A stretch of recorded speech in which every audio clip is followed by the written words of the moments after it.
হযরত আবু বকর রুটি গোশত, 3 দিনের না খাওয়া মানুষ রুটি গোশত সামনে আসলে এগুলোকে লুকমা বানায় চিবাইতেছে, খাইতেছেন হযরত আবু বকর। 2-1 লুকমা 2-1 টুকরার রুটি আর গোশতের টুকরা আবু বকরের পেটের ভিতরেও চলে গেছে। হযরত আবু বকর এবার বলতেছেন, খাইতেছেন আর গোলামের সাথে গল্প করতেছেন, কিরে গোলাম, এই রুটি গোশত এত সুন্দর খাবার তরবারি রান্না হয়েছে বুঝি? গোলাম বলে কি, ঝড়ে বক মরছে, ফকিরের কারামতি বাড়ছে। মানে কথাটা আর কি অনেকটা এরকম যে ঝড়ে বক মরছে, ফকিরের কারামতি বাড়ছে। এগুলো আমার ঘরে রান্না টান্না হয় নাই আমিরুল মুমিনিন। আমি জাহিলিয়াতে 1 লোককে চিকিৎসা করছিলাম, রুকিয়া করছিলাম, ফু দিছিলাম, দেয় না, দেয় না, এই দিছিলাম। এই আমার এই ছুতে আর ফুতে জাহিলিয়াতে ফু দিছি, রোগী তো ভালো হয়ে গেছে গা। এখন ওই লোক তো আমার উপরে ভক্তি আইছে। অনেক সময় জ্বরে বক মারে, ফকিরের কারামতি মারে, কিচ্ছু লেখে না, কিচ্ছু বলে না, কিন্তু কাম হয়ে যায়। জ্বরে বক মরছে, ফকির তখন কারামতিওয়ালা হয়ে যায়। আমি সিরাজগঞ্জে গেছি এক প্রোগ্রামে, ওই প্রোগ্রামে আমার দোস্ত আব্দুর রাজ্জাক সাহেবও গেছেন, একই সাথে উনি বয়ান করছেন, আমি বৈশা রয়েছি। ওনার বয়ান যখন চলতেছে তখনকার ঘটনা, 1 লোক আইসা কয়, বোতল ধরছে, কয় হুজুর ফু দেন। কি ফু দিমু, কইবেন তো একটা কিছু। কয় না, আপনি দেন, আপনার ফুর পাওয়ার আছে। গো, আমি তো নিজেই জানতাম না যে আমার ফুয়ের এত পাওয়ার। কি পাওয়ার আছে? কয় যে গত বছর দিছিলেন না একখান ফু, ভাস্তির তো 7 বছর বাচ্চা কাচ্চা হয় নাই, ফু দিয়ে গেছিলেন যে আল্লাহ দিলে এখন 7 মাস। এখন যেটা ফু দিবেন এটা হলো ভাগ্নির, হের 9 বছর ধরে বাচ্চা হয় না, দেন ফু। আমি তো কোনো দোয়া কালাম জানি না ভাই, মাপ চাই। কারণ আমার কাছে ছেলে মেয়ে জন্ম হওয়ার মতো কোনো দোয়া নাই। কারণ ছেলে মেয়ে জন্ম হওয়ার দোয়া আল্লাহ শিখাই দিছে, ওইটা পড়তে কনগা।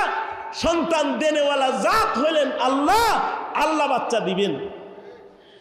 কয় যে না, আপনি ফু দিছিলেন যেটা কয়ে সেটা কয়ে দেন। আমি কই, আমি তো সাধারণত এই কথা বলে ফু দেই, মাই কুছ জানতা নেই, তেরে বান্দা মানতা নেই। আল্লাহ, আমি কিছু জানি না, তোর বান্দায় মানে না দেখা ছু কয়, এইটা কয়েই দেন। জ্বরে বক মারে, ফকিরের কারামতি মারে। এই গুলাম বলে আমিরুল মুমিনিন ঝড়ে বক মরে, ফকিরের কারামতি মারে, এরকম একখান বক্তব্য।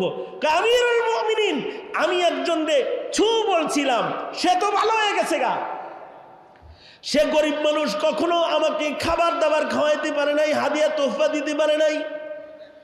আজকে তার বাড়িতে ভালো রান্না হয়েছে, সে তার ঘরের ভালো খাবারটা ওই দিনের কাজের প্রতিদান হিসেবে আমার কাছে নিয়ে আসছে।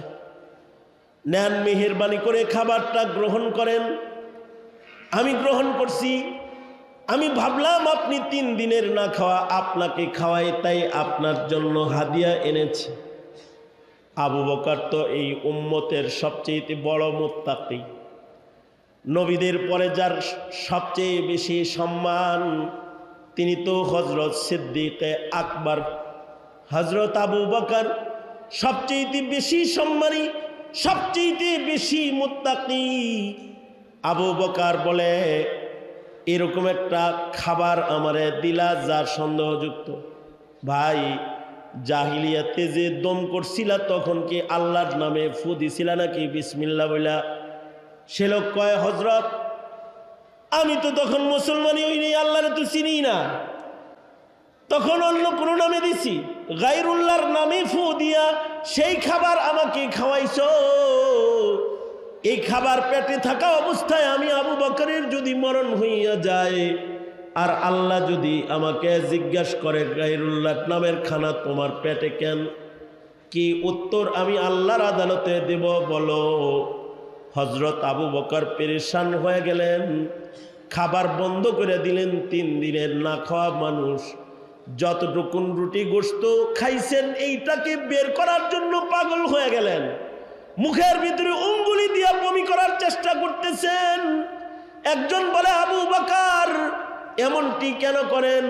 হযরত আবু বকর বলে, তোমরা কি নবীর কাছ থেকে শোনো নাই যে হারাম খাবারের দ্বারা দেহের অঙ্গ যদি গঠন হইয়া যায়, সেই অঙ্গকে আল্লাহ তাআলা দোজখের ইন্ধন বানাবে, আল্লাহর রাসূল বলেছে।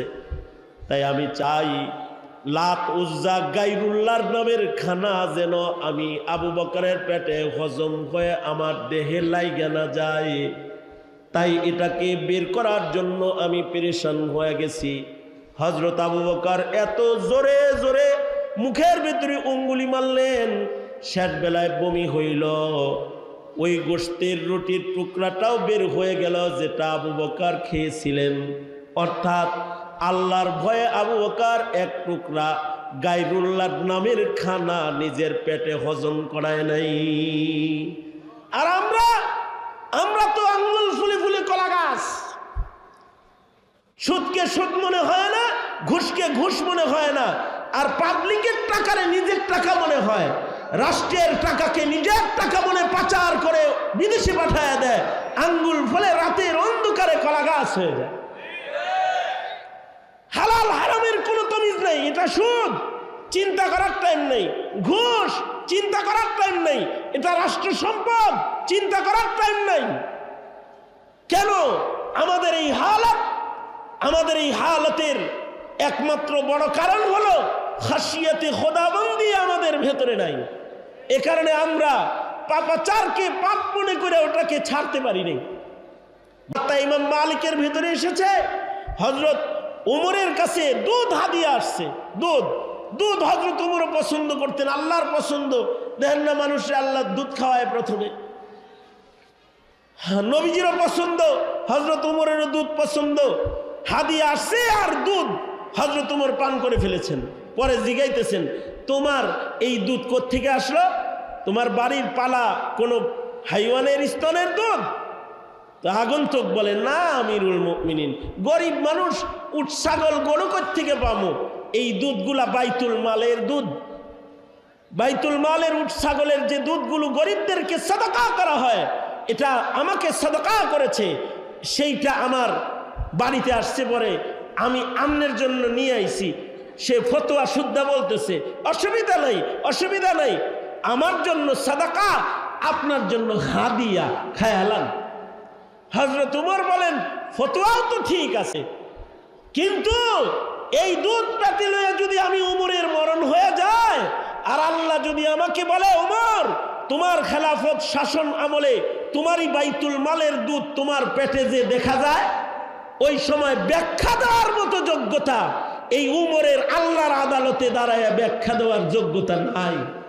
এ কারণে হযরত উমর নিজের মুখে অঙ্গুলি দিয়া বমি করে, পানি পান করে, নিজের পেটকে বারবার বমি করে ড্রেসিং করলেন। অর্থাৎ পেটের দুধকে হযরত উমর বের করে ফেললেন। অতটুকুন সন্দেহযুক্ত খাবারও খেলেন না। হাসানাতুল আবরার সাইয়াতুল লিল মুকাররাবিন, সন্দেহযুক্তও না। খাবার তো ওনার জন্য হালাল, কিন্তু ওনার জন্য এটা অপরাধ হতে পারে, এই কারণে উনি পেটের এই দুধটুকুনকেও বের করে ফেললেন। এটা তাকওয়া আল্লাহর কারণেই সম্ভব হয়েছে। তাকওয়া আল্লাহর কারণে গুনাহ বর্জন করা সম্ভব হয়। বান্দা যখন মুত্তাকি হয়ে যায়, তখন বান্দার ইবাদত হয়ে যায়। যতক্ষণ পর্যন্ত বান্দা মুত্তাকি না হয়, ততক্ষণ পর্যন্ত বান্দার ইবাদতের ভেতরে রিয়া থাইকা যায়। কিন্তু বান্দা যখন মুত্তাকি হয়ে যায়, আল্লাহর মাকামকে বান্দা যখন চিনে ফেলায়, তখন ইবাদত হয়ে যায়।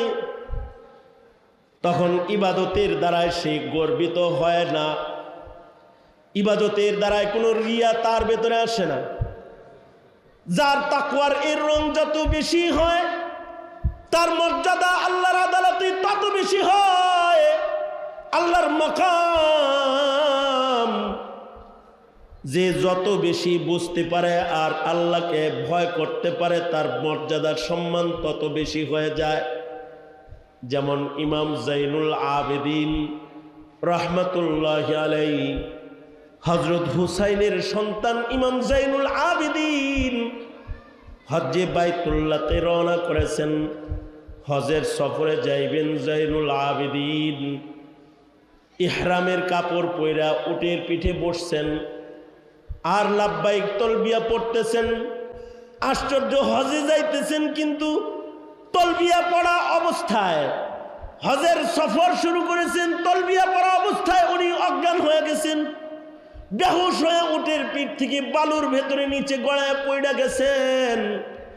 সঙ্গীরা বলে, ইমাম এত পেরেশান কেন? একটা বড় ইবাদত আঞ্জাম দেওয়ার জন্য মক্কার সফরে আপনি রওনা করেছেন, এখন তো আপনার দিলের ভিতরে সুরুর আনন্দ থাকার কথা, কিন্তু আপনি এত পেরেশান হয়ে অজ্ঞান হয়ে পড়ে গেলেন কেন? ইমাম জাইনুল আবেদিন বলে, তাকওয়াল্লাহ আমাকে অজ্ঞান করে ফেলেছে। কারণ হলো আমার ভেতরে এই চিন্তা ভয় এসে গেছে। আমি যখন বলতেছি লাব্বাইক আল্লাহুম্মা লাব্বাইক, এই সময় যদি উপর থেকে আল্লাহ আবার বইলা ফেলায় লা লাব্বাইক ওয়ালা সাদাইক, এই ভয়ে আমি অজ্ঞান হয়ে গেছি। কারণ হলো আমার মতো বান্দা তো মহান রবের অনেক আছে, কিন্তু আল্লাহর মতো আর একটা রব তো আমার নাই যে ফেরত দিলে আমি অন্য কোনো দরজায় লাব্বাইক বলবো। এ কারণে আল্লাহর ভয়ে তাকওয়াল্লাহ আমাকে অজ্ঞান করে ফেলেছি। আমাদের যখন তাকওয়ার অভাব, তখন ইবাদতের ভেতরেও গুনাহের অনুপ্রবেশ, ইবাদত নষ্ট হয়ে যাচ্ছে। এমনকি মুলতাজমে দাঁড়ায় সেলফি চলছে, ওয়াজ মাহফিলে বসে বসে সেলফি চলছে, অথবা মসজিদের নববীতে রাসূলের রওজায় দাঁড়ায় দাঁড়ায় লাইভ চলছে, সেলফি চলছে। রওজায় আতহারের দিকে মনোনিবেশ করে সালাম দেওয়ার মতো যোগ্যতাও আমাদের হচ্ছে না, কারণ তাকওয়া আল্লাহর অভাবের কারণে আমাদের ইবাদতগুলো নষ্ট হচ্ছে, আমাদের ইবাদত হচ্ছে না। জাতির হৃদয়ে যে এই তাকওয়া আল্লাহর বীজ, এটা কিভাবে প্রবেশ করানো হবে? এর কোনো ঔষধ বড়ি কি মার্কেটে কিনতে পাওয়া যায়? অথবা কোনো গাছে কি এমন ফল ধরে যে ফল খেলে পরে তাকওয়া বেড়ে যায়? না, জাতির হৃদয়ে এই তাকওয়ার বীজ বপন করার জন্য যুগে যুগে নবী রাসূল আল্লাহ তাআলা প্রেরণ করেছেন, যারা জাতির হৃদয়ে তাকওয়ার বীজ বপন করেছেন, তাকওয়া নামক মহাভীতির শক্তির চাষাবাদ করেছেন। আমাদের নবী আলাইহিস সালামের পরে কিয়ামত পর্যন্ত আর কোন নবী রাসূল দুনিয়ায় আসবে না। মিল্লাতের উলামায়ে কেরাম জাতির হৃদয়ের এই তাকওয়ার চাষাবাদ করবে।